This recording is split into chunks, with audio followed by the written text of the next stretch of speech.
So my father said that he will never be alive to see me do this. There are some kind of voices that normally talks to me. He told me that till I die, that I will not be able to do half of what God has put in me. Somewhere in Lagos, a man has built a one-of-a-kind car that doesn't exist anywhere else in the world. He has no funding, no sponsors, just recycled parts and 2 machines. Today, he takes me through the journey of what made it all possible. While growing up like a child, just like a normal child, I actually started this job with carton. I noticed that I was just good in mechanical engineering. You understand? It's just a natural gift from God. I would tell you that 99% of the time that my father flogged me was just because he come back, maybe meeting me, trying to join one or two things together. You understand? That day is going to be the worst day of my life. My father said that he will never be alive to see me do this.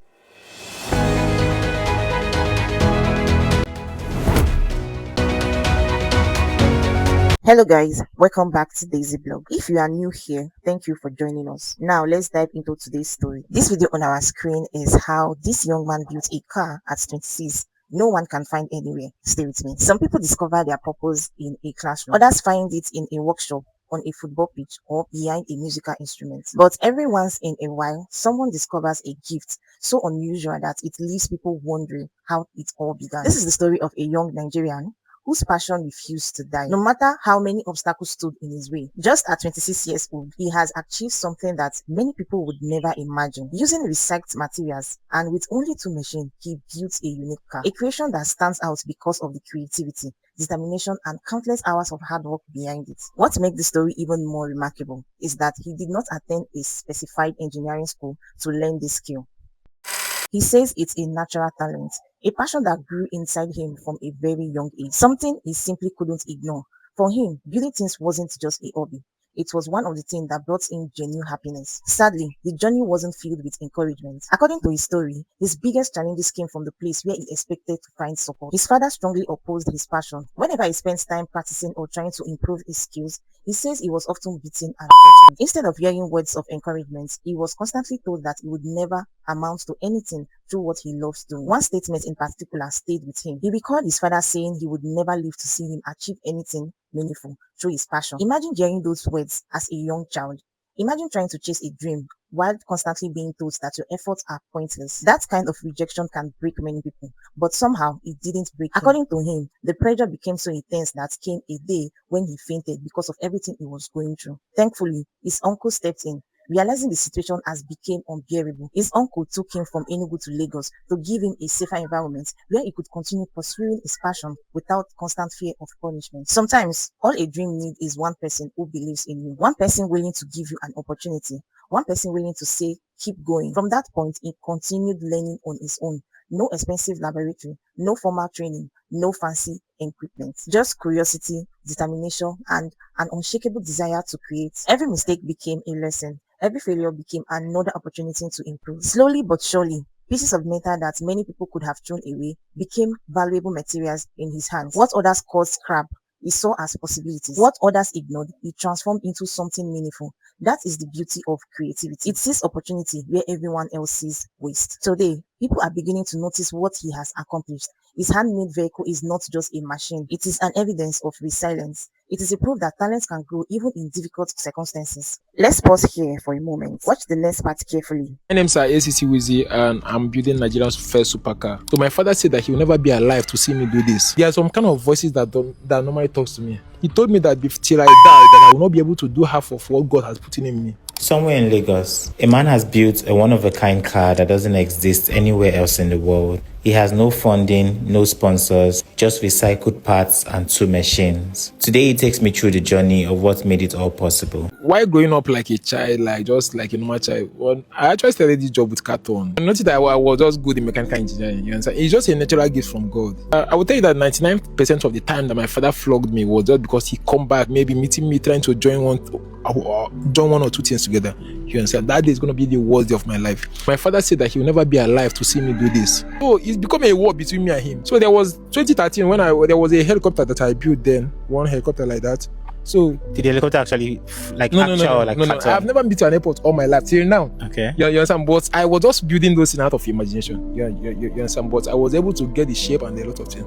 So that period was when my father came out here and he said that he's going to kill me. That he's going to kill me. That was when my uncle that stayed at Ajia now intervened and said that instead of you to kill this boy, let him come and be staying with me. You understand? So that was how I moved from Enugu to Lagos State. So I spent 3 years with my uncle. Was there a reason why your father was against you going into like your own version of mechanical engineering? Okay, my father told me that because there was a time that he flogged me that I even fainted. I fainted in his arms severally because he was beating me to stop the job. So one day he was not advising me, he was not asking me that, do I think that I'm the most smartest person in Nigeria? Like, what is that thing that made me think that I will achieve greatness into this that people have not tried? Did you go to school? Did you study how to do like mechanical engineering or something? I struggled to finish secondary school. I spent over 10 years struggling to finish secondary school. You understand? Because school was not actually working for me. You understand? So I struggle. Like at a time I have to start sorting out my teachers so that I can be able to. In secondary school? In secondary school. Because I repeat and repeat. I keep repeating class like as if it could be like saying that maybe the topic of the day. Every time they will meet me in the same class. You understand? So when I finished secondary school, my uncle now told me that since he's a civil engineer, that he normally build house, that I should go and learn house wiring so that once he's done building house, then I can come and do the wiring. But I don't know how to explain my dreams to them that I want to go into building of cars. I don't know how to explain that because I don't know how they are going to understand it. So I tried as much as possible to explain to my uncle, but my uncle didn't find it very interesting. Okay, and I now used the opportunity to tell him that, okay, I want to learn mechanic work. But he told me that the truth of the matter is that the mechanic people that he knows, that no mechanic man that he knows that actually feed 3 times in a day. You understand? They are always hungry people. I said that no problem about that. I'm not interested about the feeding. I'm interested about what gives me joy. But that was when I now met a lot of people that wanted to send me to school. They said I should go choose any school of my choice in Nigeria. I said, sir, ma, please, this is not what I want. If you can send me to Germany or Japan, that is the highest thing. That is the best thing. Just drop me on the street. I will find my way. You understand? But they say that this is not that what I need is school. I decided to give Yabatech a try. I went to Yabatech. I spent 5 months. That 5 months was like a hell to me. Like it was as if to say I was in another world. It's not that they are not teaching well, but me, just what you, yeah, how you the understand. way I understand the school is that, okay, when you teach me like this is law of motion, this is first law of motion, then I'll ask you a question, sir, how can I apply this law of motion in a real life? At a time, I went to the man, and the man that said that he want to send me to school. So I went to meet them and said, sir, this thing you're saying I should do is not working for me. Ma, it's not working. Please, I cannot continue like this. I cannot continue deceiving myself. They say, okay, that I should go to school. That school is the only thing I say there's a way. You see, that I'm going to the YouTube to do research. That is also a school. Yeah. You understand? There's a way a lot of ways that I'm actually doing this school of 18. But they said no. I said, ma, please, I'm not interested anymore. You understand? So I now say to myself that before my mates in Yabatech will actually graduate, I should be able to have something that I should be very proud of on ground. You understand? That was when the idea of this blackbird came to my mind. I started imagining, like, how do I do this? So why building this car now? One of the main challenges I face while building is the door. Because the door is actually, the way you're seeing the door now. Yeah, I can't see. This door you're seeing actually weighs about 12 kg. This door and it's automated. That's the electric motor that controls it. If I press it from the inside, you open it, he closes the door automatically. Okay. If I press it, he opens it automatically. So we're going to test all of that, but I want to, so I'm curious about one thing. Yeah. I know that you have the knowledge to build cars, but why did you decide to build cars that are not the regular cars that we have? Like these cars look like cars you see in action movies. Okay, yeah. Why exactly are you building this stuff and not just building the normal cars? Okay, the truth of the matter is that I say to myself that I want to start building cars that even someone that believes that he has gotten the highest car cannot be able to have what I have. You're obviously you're a genius in all sense of the word. But right now your warehouse is an abandoned building in somewhere in Ikeja. What do you need to take your ideas to? I know there's so much you need, but practically, what do you need to go to the next level? You see, what I actually need right now is that I have met a lot of people who are told about me setting up a little automobile industry here in Nigeria. But some people are telling me that like 1 billion will not be enough to set up. I don't need 1 billion. If I can get up to 10 to 15 million now, I will establish a little company whereby I will be building a kind of keke napep with 4 tires and mini buses. You understand? And doing with that amount of money, although the amount of money is big and it's also smaller. You understand?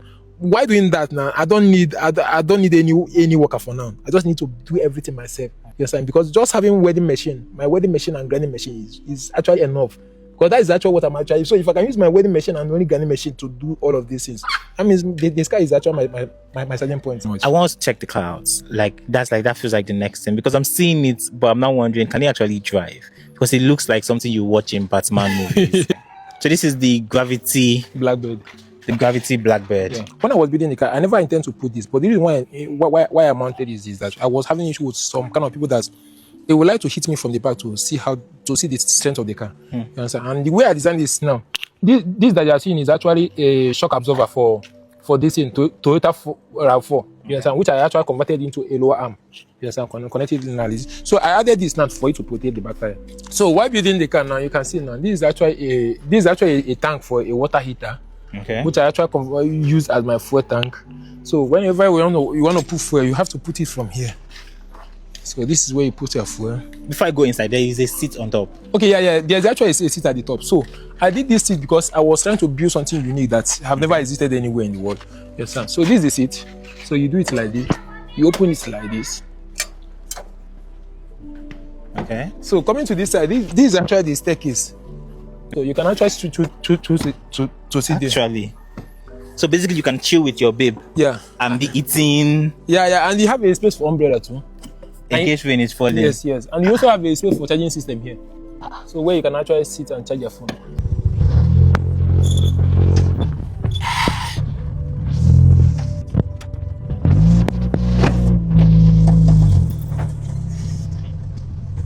So this is actually a super car. Although if you look at this design, you see that this design, you will hardly see it anywhere in the world. Okay. This is actually the two machines I'm using to do work. You understand? So everything you're doing is just yes, everything with these two machines. So I that's why I keep telling that if I can push this level job to this level with just this and this, then the sky is actually my starting point. Actually. I just need a little push. So guys, thanks for watching. If you enjoyed this video, please don't forget to like, comment, and share it with your friends and family. And also follow us for more.